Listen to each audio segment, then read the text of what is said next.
I'm going to start the recording now. So if there's anybody who is not comfortable with the recording, please let Fernando know, because we will be 2 more people waiting. Okay. Going back to screen share. No, we're not, because we don't no longer have the presentation. Okay, sorry guys, technical problems.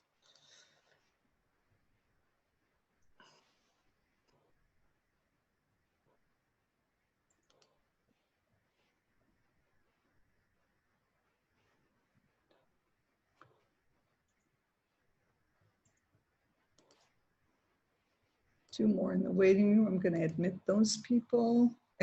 Eventually, I'm not going to be able to let them in, but lucky there.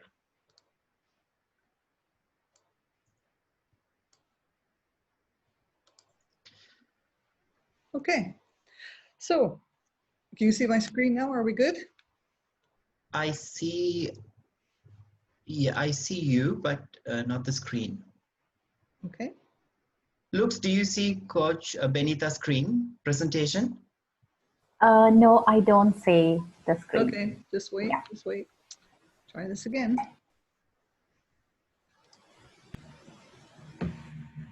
Oh, one more person I'm going to let in before we do that. Okay, good now? Yes. Okay, wonderful. All right, so welcome, welcome, welcome to this. That isn't working now. What's happening?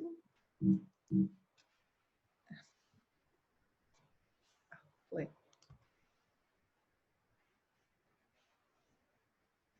Okay, so the ICF core competency number 4, ICF defines that as the ability to be fully conscious and create spontaneous relationship with the client, employing a style that is open, flexible, and confident. That's your basic ICF core competency number 4 definition. And this is the markers when we look at how is it displayed across ACC, PCC, and MCC. This is at the MCC level. And I've highlighted the words that I think are important here. Present and flexible, goes with the gut, is open to not knowing and taking risks, chooses in the moment what's effective, creates lightness and energy, and experiments with new possibilities, and can demonstrate that they can self-manage in a session and not get overpowered by the client's emotions. In addition to that, I want to today work with some of the work of 2 gentlemen who are leaders. Well, Doug Silsbee has passed, but was a leader, and his work is still some leading work in the coaching industry. He has several books, but his first book was called Presence-Based Coaching, and he defines presence as a state of awareness in the moment, characterized by the felt experience of timelessness, connectedness, and a larger truth. Now, I think the larger truth is what's really important here. And from Richard Strozzi-Heckler, who's considered the leader in the field of somatic coaching, he says it's presence is embodying skillful action, wisdom, and compassion.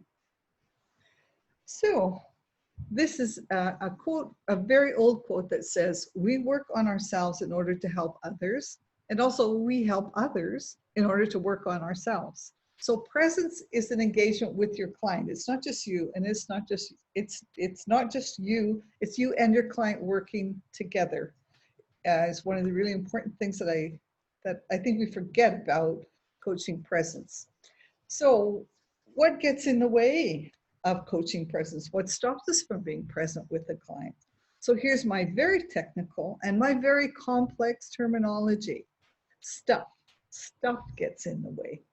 And what is this stuff?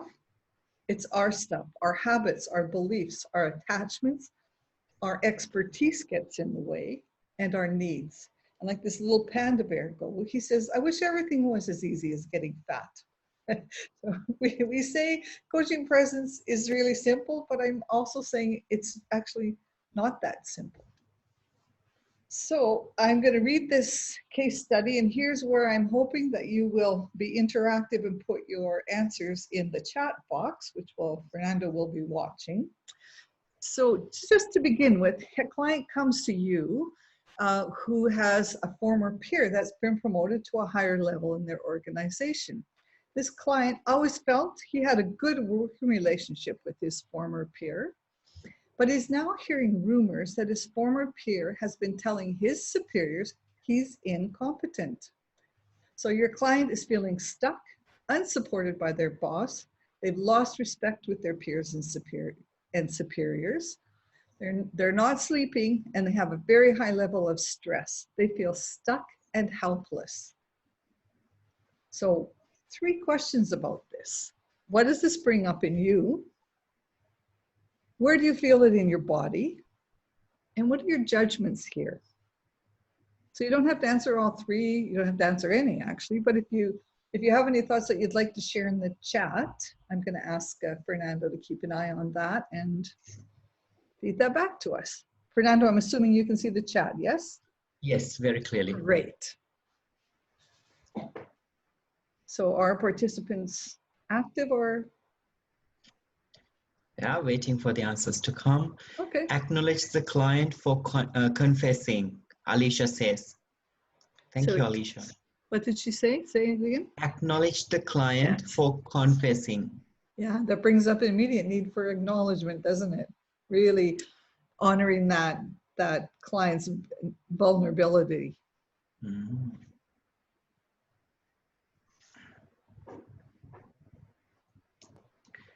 And Ross says, feeling it in head and back. Head and back. Oh, interesting. Mm-hmm. Ali says, curious to hear more. Mm-hmm. I would think you said it was Ross. Good feeling in the head and in your back. Ross, good for that awareness of where it is in your body. That's a really good first step in recognizing what's going on. And curiosity is always important. And Alicia says again, judgment. What is she or he not saying?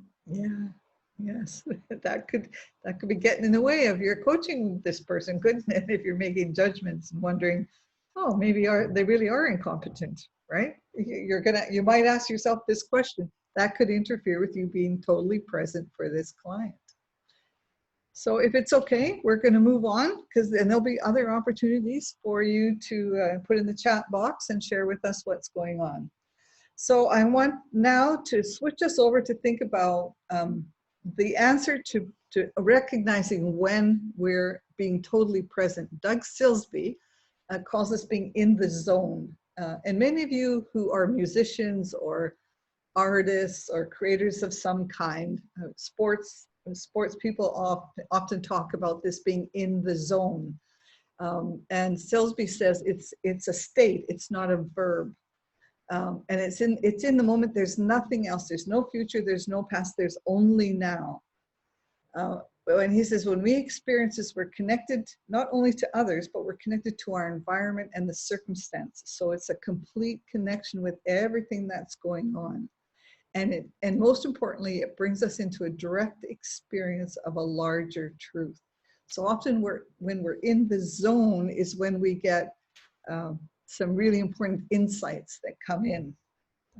That larger truth, larger than what's only verbally being presented. And Strozzi-Heckler in the leader in the somatic coaching. Somatic coaching, in case you aren't familiar with that, is about embodiment and how we hold everything someplace in our bodies, and our bodies will help us understand what's going on.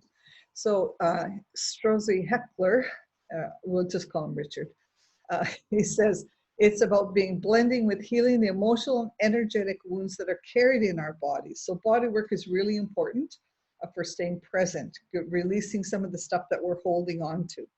But he says it's a spirited commitment to dignity. It's the skill to fight for what we care about and take an embodied stand for our dignity and our values. This is really important, that you are clear with who you are and what your dignity and your values are. And it's listening beyond the self, listening to spirit, listening to landscape, interdependence, human history, and whatever wants to come to form from beyond the self. So it's not just what's happening with you, it's what's happening in a much bigger context. And this is a tall order, I understand, but it's something that we journey towards. So all our emotional, our political, our professional, and our spiritual autobiographies are actually embedded in the stories that we make up who we are. So if we want to get ourselves out of the way, we've got to understand these stories and know where we're holding that energy. We need to become aware and gain mastery over our conditioned tendencies or responses. I really like this part. It's accessing authenticity, yearning, and declarations. So this is a tall order. Presence is something not for the timid. As George Bernard Shaw said hundreds of years ago, better keep yourself clean and bright. This is simplifying what the other two said. You are the window through which you must see the world. So knowing what's going on within you is really, really important. That's how you're going to see your client. You may be familiar with this, talking about what's going on with us. Fernando, I think you said you teach this in your school, the Cartman Drama Triangle. For those who aren't familiar with it, or just a reminder for others, that Cartman Drama Triangle started out as a psychotherapy tool. It's now used today as a communication tool. And so we have 3 places that we can kind of rest on this communication triangle. It's the victim. You'll often get clients who come to you are victims. They're powerless, they're hopeless, they're stuck.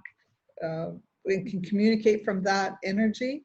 The persecutor, it's their fault, they're critical, they're blaming, they're controlling, they're superior. It's not me, it's the rest of the world. The rescuer, often the coaches, when they're not paying attention, will fall into the rescuer role. Oh, let me help you. If you're wanting to help your clients, you're probably in rescue mode. Your job is not to help your clients. Your job is to create an environment that allows them to step forward and help themselves. So when you're trying to say, poor me, oh, that poor client, oh, what can I do to help this client? Probably you're in a not a very functional communication mode with your client. So what I'd like you to do is to think about a time when you might have been caught in this Cartman Drama Triangle. You might have been a rescuer, you might have been a persecutor, you might have been a victim, you might have been 2 of them or 3 of them all at the same time, actually. And in the chat box, give us an example of what happened and where that sits in your body as you talk about it.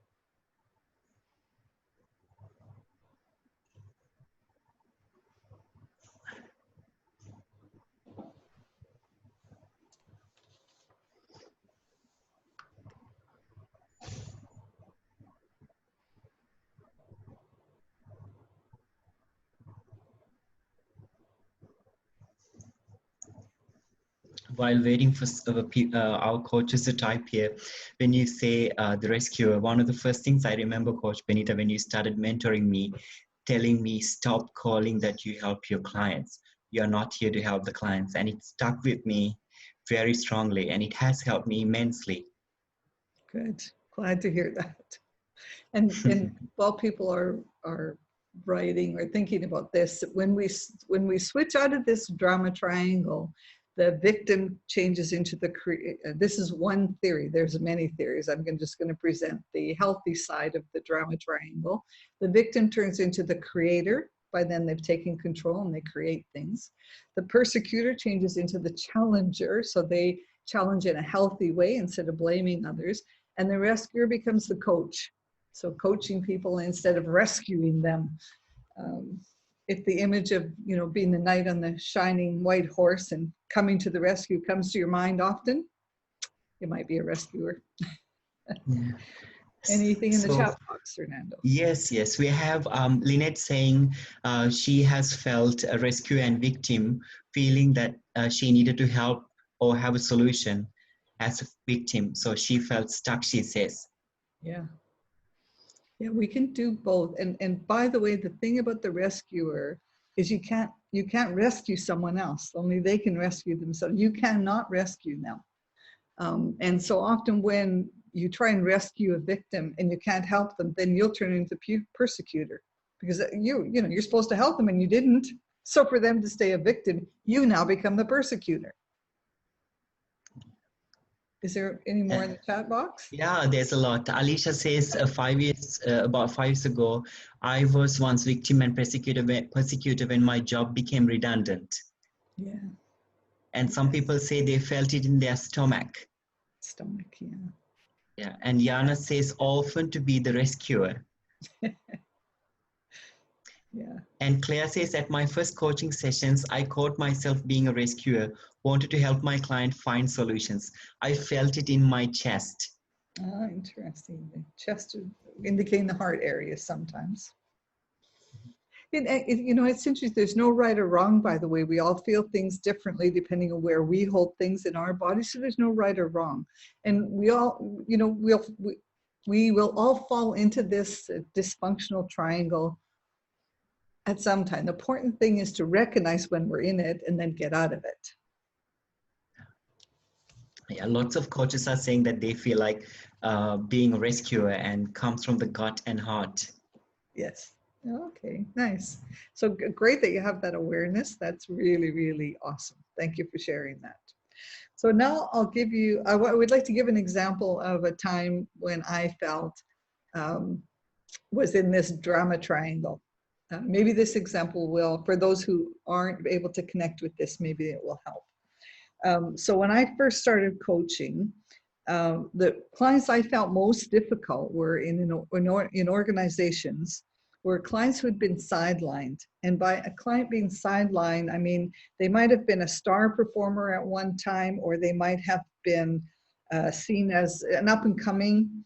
And then something happened and they were no longer in that loop. They weren't a star, they were sidelined. People weren't talking to them, people weren't telling them what was going on. It was like they disappeared in the organization. They still had a job, they still worked.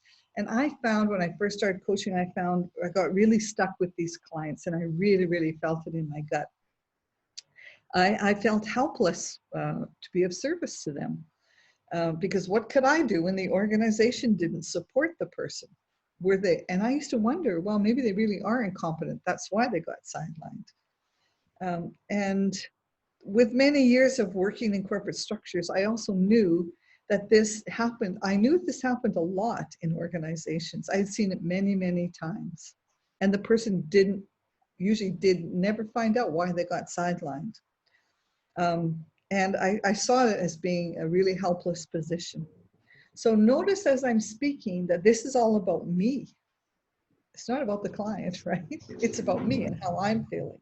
And what can I do? It's my agenda. So where's the client in that? The client gets lost when we're in the Cartman triangle. So where did you think it was? I said that. Where did you think I was on the Cartman drama triangle? What role was I in?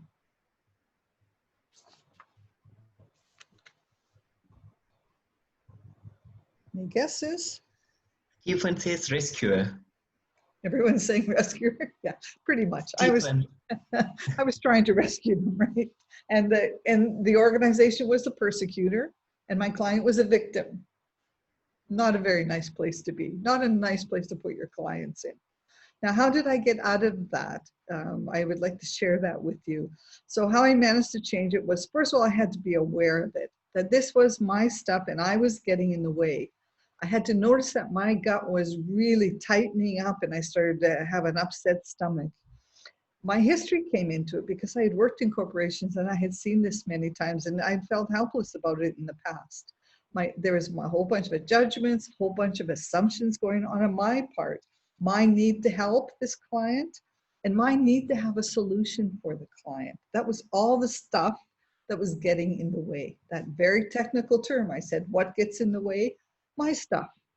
And that's the stuff that was getting in the way in this case. So once I became aware of this, What I did was I shared it with my client. I didn't share all my stuff, but I shared with them that when I talked to them, I was having feelings of helplessness arising, and that I had a tension in my stomach, and I wanted to know if they felt that. And this just opened up a space for that client to talk about this state of helplessness instead of talking about how much he or she was a victim. So it opened up a space of vulnerability for that client to be able to share. And then the next question I would ask is, and now where do we need to go next with this? So I didn't give them a solution. I didn't have the answer. I didn't know. The client knew. So I would ask them, where do we need to go with this next? Any questions about that? Is that fairly clear? So far, no questions on the chat box. Okay. All right, good. And if I'm going too quickly, or you have questions about that, we can answer them as we go along later. Yeah, we have a question, if you don't mind, quickly. Yep. Yeah, so Alicia asked, did you admit you were the rescuer to the client? Did I admit I was one? The rescuer to the client. No, I had to sort that out for myself because I didn't mean anything to the client. They probably didn't know the Cartman drama triangle, but I knew it, and I knew what I was doing. But what was important was that I express my feeling of helplessness.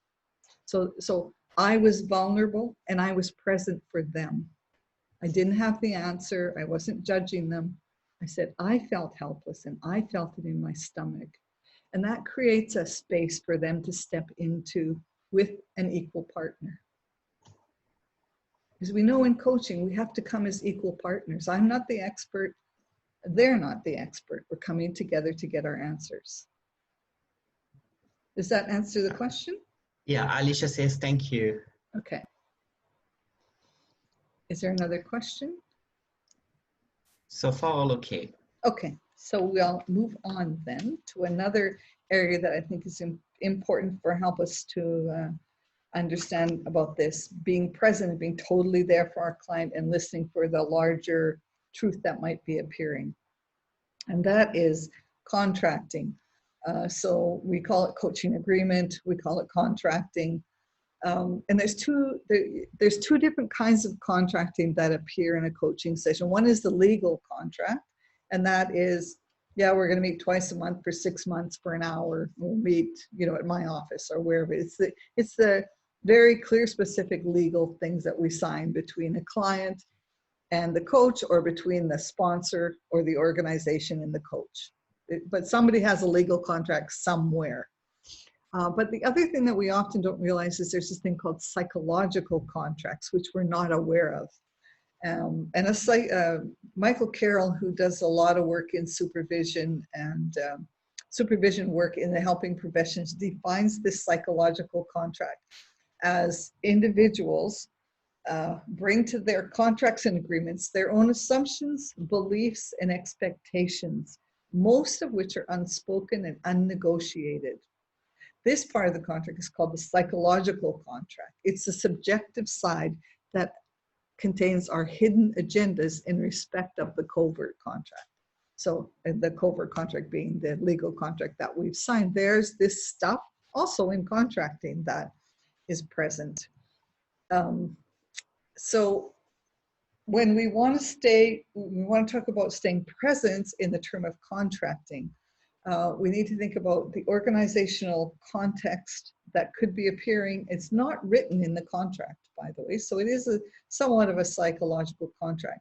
But an organization might come to you to coach someone, and they don't tell you that that person's just been, or the company's just gone through a major reorganization, and that this client has been assigned a new role because they weren't succeeding in their last role. They may not tell you that. They may not tell you that this organization is on the verge of bankruptcy. They might not tell you that this organization is on the verge of going into new markets or developing a new product. So there's a whole bunch of stuff that can happen at an organizational contract. There might have just been a lot of layoffs that nobody told you about. You might be coaching the 10 managers that are left, and they're going to bring a lot of stuff with them. But you might not get that in your legal contract. You'll just get how many times you're going to meet. So this psychological contract is very important, and not just in an individual context, but in an organizational context. And note that often when we're not clear about the psychological contract, we can often fall into the Cartman drama triangle. And it happens a lot. Or we can feel overwhelmed and enmeshed by that client's emotions. For example, if there's 10 managers left, the other 10 have been laid off, that client's going to come to your coaching session probably with a lot of emotions. And so we have to be able to self-manage to stay present instead of getting caught in their emotions. Okay, are we ready for a case study? Are we ready? This is just a time for us to try these things out, just to think about it, bounce some ideas around. So in this case, you've been coaching in an organization for 3 years now, off and on, but you feel comfortable they'll call you if they have a coaching initiative. So you're feeling pretty confident. One of your former coachees calls you to say there's a new initiative starting, and one of the coachees in this new initiative is their direct report. And they have recommended you as the coach for this person's professional development. They said they have asked for you because of the coaching you did together, which was very successful for them. So it's a nice compliment, right? You have your first session with the coachee, and they begin by telling you the goal of the coaching is to leave the organization within the next 6 months. Ouch. So what is the psychological contract here with the former coachee, with the organization, and with the new coachee? So let's start with what's the psychological contract with the former coachee? What might they be expecting that's not written in the contract and they haven't verbalized it?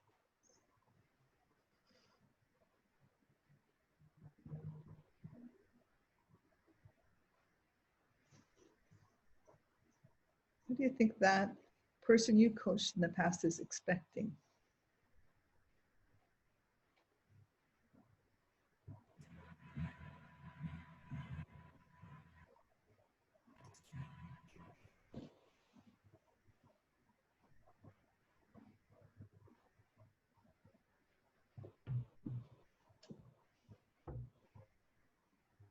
Lynette says that you will do the job for them.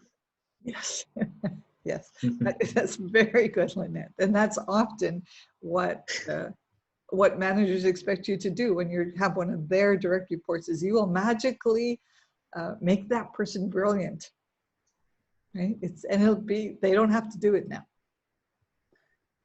And Mike says, for you to work some magic and turn around their direct reports motivation. Exactly. Yes, that's a big, big expectation, isn't it? And they don't tell you that, but it's inherent in that, what we call that unspoken contract. Yeah. Yes, there is an expectation of magic often.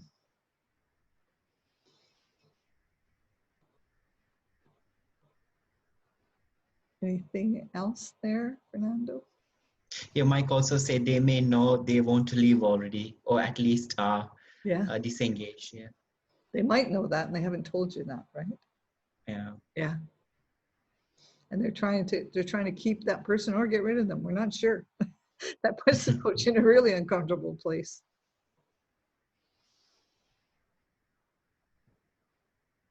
That's all for now. Okay. And what do you think is the psychological contract with the organization? What kind of contracting issues can we come into here?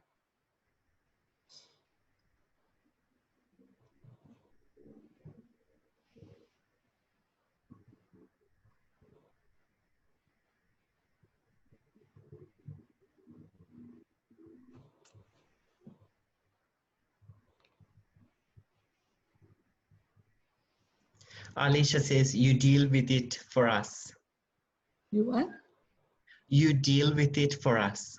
Yes. Yeah, the organization might just go, hey, we don't care. Don't tell us anything. Yeah. Yeah. Or And Stephen says the organizational contract always has to be client-centric.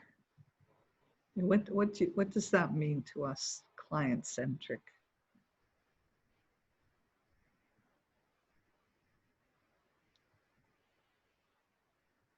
Can you explain more? Stephen?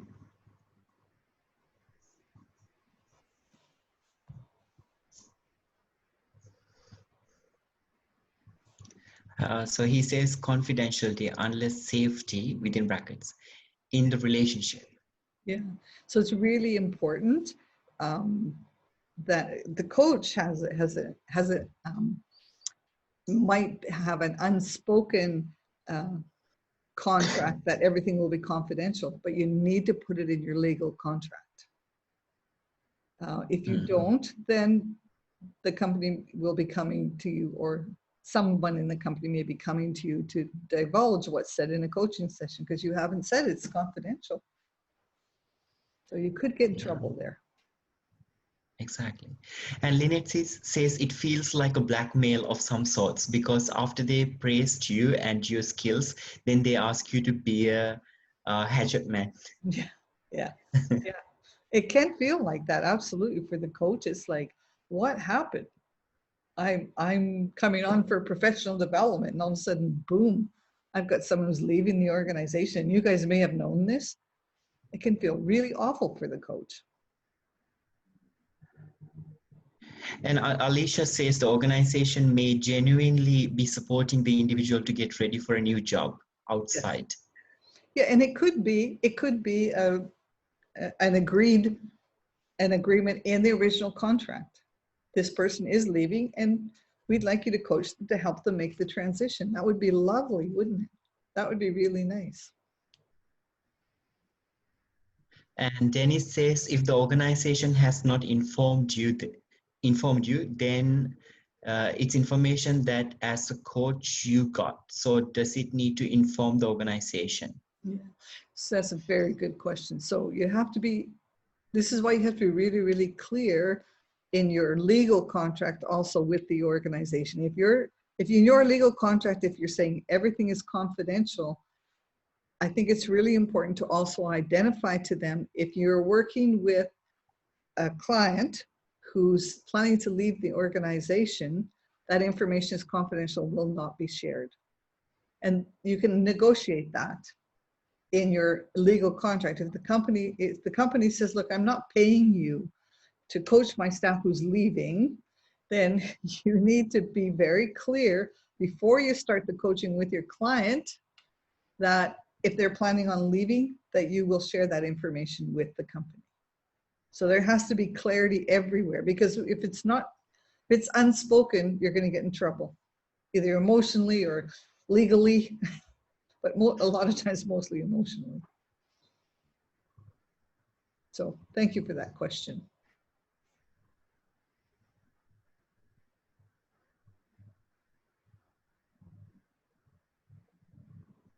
Anything else coming up there? That's also so far. Okay, and what do you think is the psychological contract with this new coachee, whose boss has probably said, "Oh, I'm going to get my coach for you because they're brilliant." What is your new coachee might be expecting?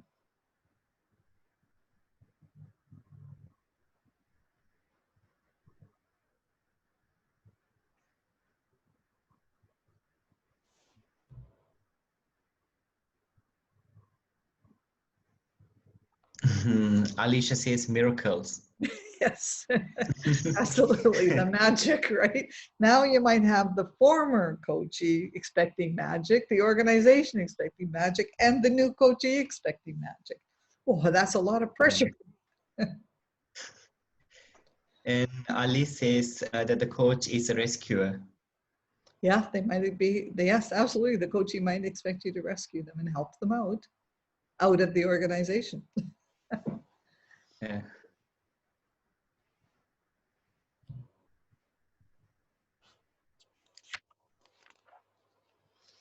Oh.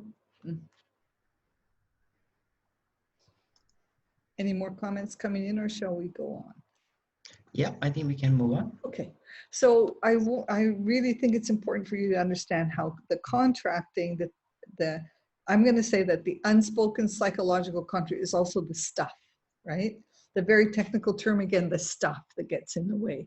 It's your stuff, sometimes it's their stuff, sometimes it's the organization's or the sponsor's stuff, but it's going to get in the way. If we don't clear it, we're going to, well, I say be in trouble, but I mean the coach is going to be in a tough position. So here's some questions to ask yourself about a client. So who is working harder to figure out and solve the problem, you or the client? If the answer is you, what does that tell us?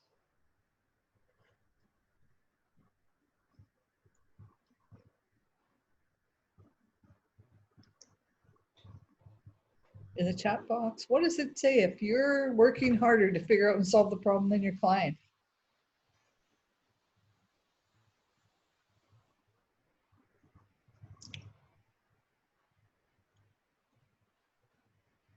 So Stephen says it may be consulting, not necessarily coaching. Could be one day, yes, good. Yeah, and Alicia is saying you're being the rescuer. Yes. Rescuer, get a lot. Consulting, we get a lot. Mm-hmm. Yeah. Yeah. So the solution to the problem comes where? It comes with the partnering, the two of you together working at it. Not just the client, not just you. The solution comes out of the coaching, not out of the coach. Yes. And the other question asks, who's sleeping better at night, you or your client?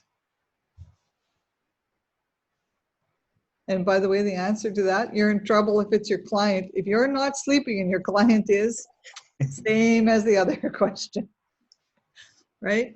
The other thing to think about now, which calls from clients do you dread? You're like, oh no, not them again, right?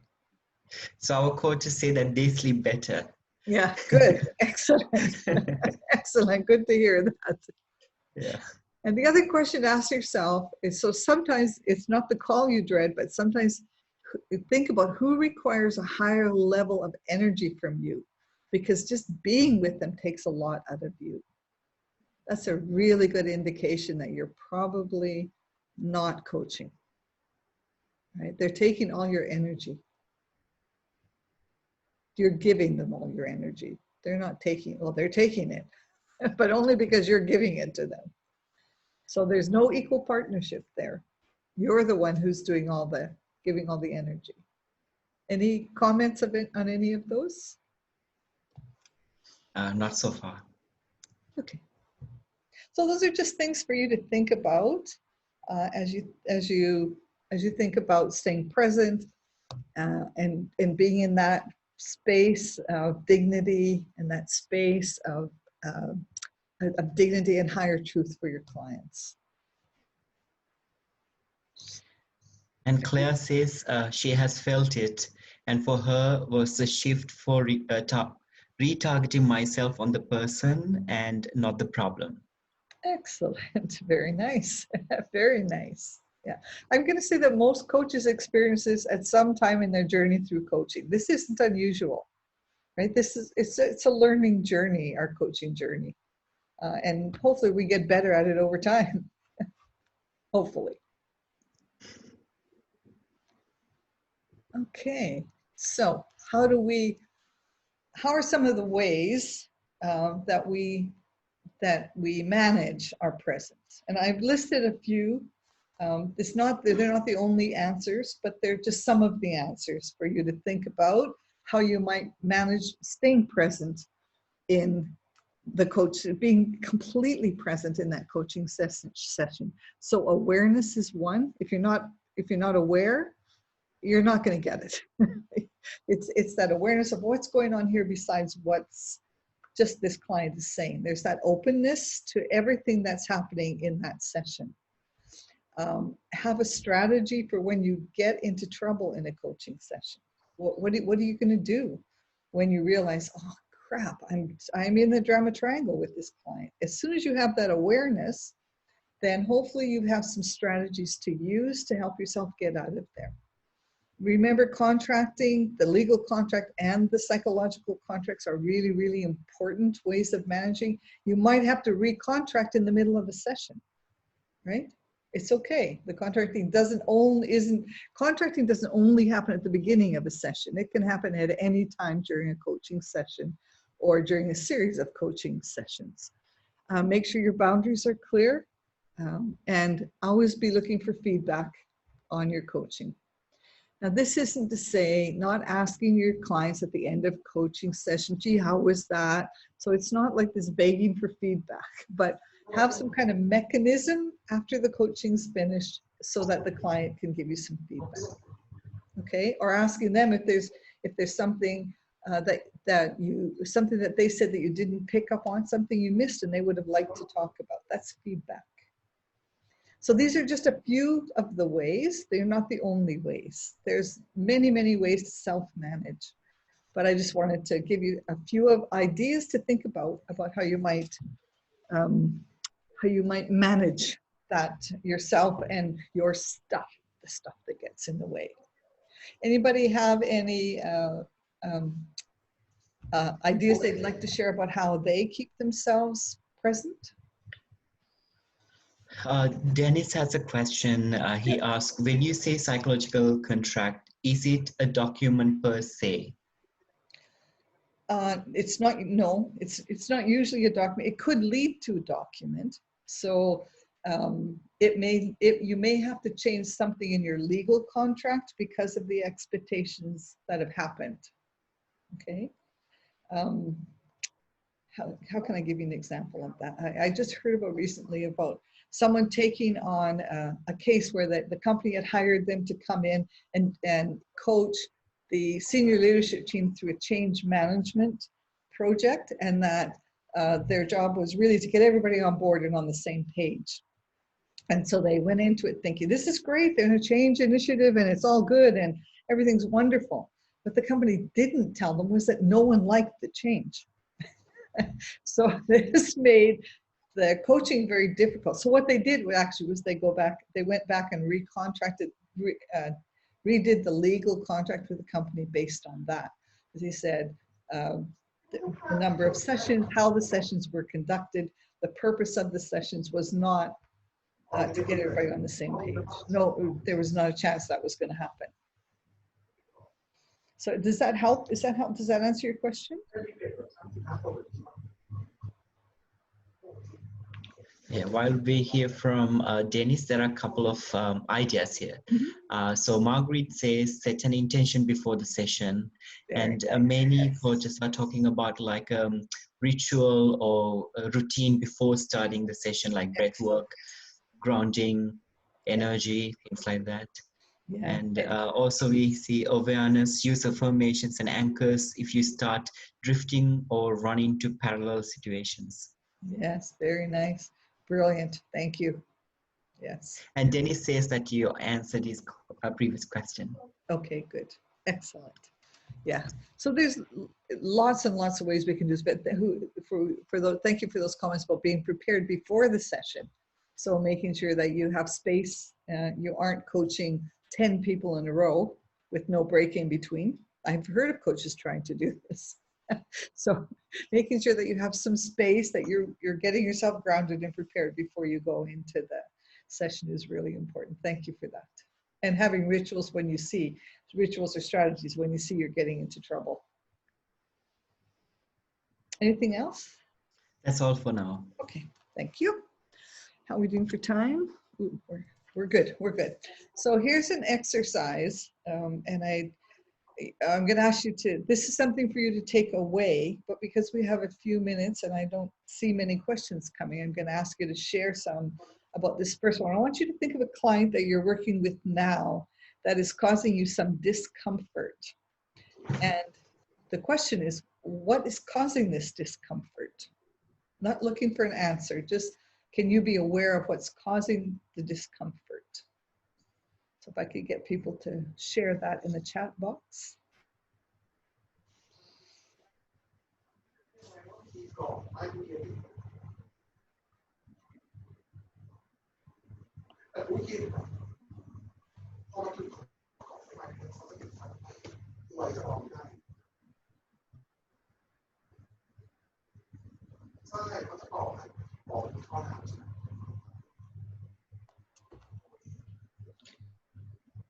Alicia says, my client is seeking help.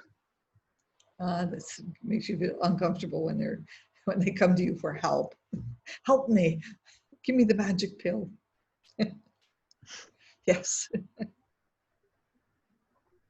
Another one, speed would be one. What? And it is something I'm aware of. Speed. Speed, when the client is moving too quickly, or they want quick answers, or both, right? Yeah. Yeah. Both. Stephen Both. says both. Yeah. Yeah. Yeah, sometimes come to you. It was interesting. I had a client just a couple of months ago who came to me and said, well, yeah, I know we booked 12 sessions. But couldn't we just do this in 2? I'm like, no, interesting question. Yeah, I felt a little uncomfortable. Claire says, I was feeling prepared enough to partnering with him. Did you mean I was not prepared enough? Yeah. Yeah. You don't And feel then, like, yeah, dwelling on the past at the beginning of every session. yeah, when the client's dwelling on the past. Yeah. Yeah, Mike says, that's too high expectations. Sorry. yeah. Too high expectations, the magic pill. Just fix me and we'll be good.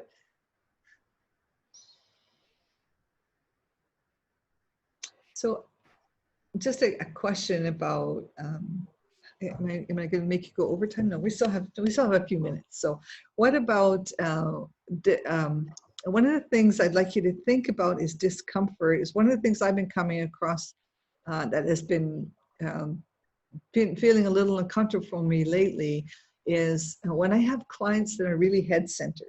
They're really logical, and everything has to be logical and sequential, and it's like 1, 2, 3, 4.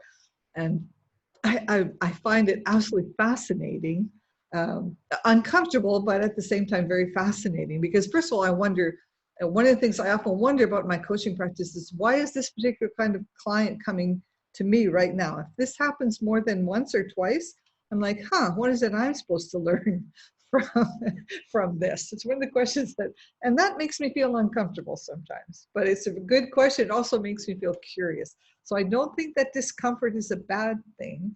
I think discomfort is a good thing. I think we're not, if we're always just comfortable in our coaching, then we're not growing and learning. And often our clients offer great opportunities for us to get uncomfortable and learn something new. So I'd like you to keep that in mind as you're thinking. So this is this slide is, this is what I'm going to ask you to take away and reflect upon after this session. Who's the client that's client or clients who are making you feel some discomfort? And see if you can look at it and think, what is my opportunity? What is the opportunity to learn here? What is this client teaching me? And then take that and discuss that with 2 or 3 other people. So your coach, your supervisor, your mentor, your people that you're in a peer reciprocal coaching relationship with, and have that discussion with them about this discomfort and staying present with that client, and get some clarity around it. And then the other thing I would ask you to take away is to make a list of how you can self-manage and not get overpowered or enmeshed by your client's emotions. So those are things for you to think about as we end today's session. Is there any other questions that we answer before we close here, Fernando? I'm going to close my screen and just now, if it's okay with everyone. Thank you. Questions? Lala, all's good. Close the screen, I think.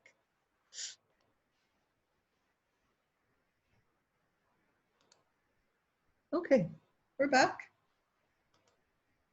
How come I can't hear you, Fernando? You're on mute. Oh, sorry. There. I think now you can see the comments, right? Yes. Would you like my help? Everyone thanking you at the moment. Okay, good. Yeah. So Great I want to stuff. thank everybody for participating, for first of all coming to this session, and for your participation and your openness and asking questions. And I hope that some of the this is a very quick run through about coaching persons, but I hope it's given you some questions that you might answer yourself and some further research that you could do into that topic. So thank you very much. And I'm going to stop the recording now.